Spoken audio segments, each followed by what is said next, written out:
A social movement is a concerted effort by groups of people to bring about social change and to create new social institutions. Social movements, abolitionism, civil rights, animal rights, women's suffrage, the environmental movement, and the peace movement. They've instigated social change throughout the centuries. Social movements, as defined by Herbert Blumer, are collective enterprises to establish a new order of life. So, basically, when a group of people are unhappy with their current place in life, they band together to make a change in a group or society. These groups are typically bound by some commonality between age, race, gender, or social class. There are two approaches to looking at social movements and why they came about. The relative deprivation approach, which looks at the desire a group has for change, and resource mobilization approach, which looks at the resources and leadership a group has in order to begin and maintain a social movement. Another approach is the new social movement theory. New social movements focus more on a group's values and social identities, and these movements need to be looked at differently from traditional social movements of the past. The straight edge movement is a new social movement that will explore and analyze in more depth in order to gain a fuller understanding of what a social movement is. Relative deprivation, as the term indicates, is when a person feels like they are deprived by another by something they deserve.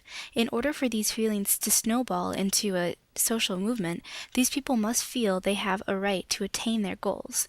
In addition, they must hold the belief that they can only attain their goals through collective action and not through conventional means. For example, X is something desirable. Group A has X, Group B wants X, and believes they deserve it. This leads to a social movement in Group B's effort to gain X. Resource mobilization refers to the usage of resources such as money, influence, and media by social movements. These resources can affect the success of a given social movement. Also, the mobilization of a social movement is highly dependent on leadership, with a charismatic, organized, and constant leader. Relative deprivation and resource mobilization aren't mutually exclusive. In fact, a social group must have the desire that is mentioned with relative deprivation, but in order to bring about change, they must have some resources. On the flip side, if a group has resources and no want for change, no social movement will occur. In addition, these groups are not composed of random people. They have something in common that binds them, such as age, gender, race, or ethnicity. For example, women's rights. Gender was the binding factor, and for civil rights, it was race. New social movements refer to movements that have occurred since the 1960s. People, a part of new social movements, seek to improve quality of life. They focus on their values and social identities. Typically, new social movements view the government as a force against them.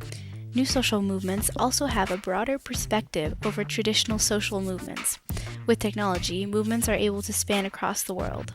The straight edge movement is an example of a new social movement.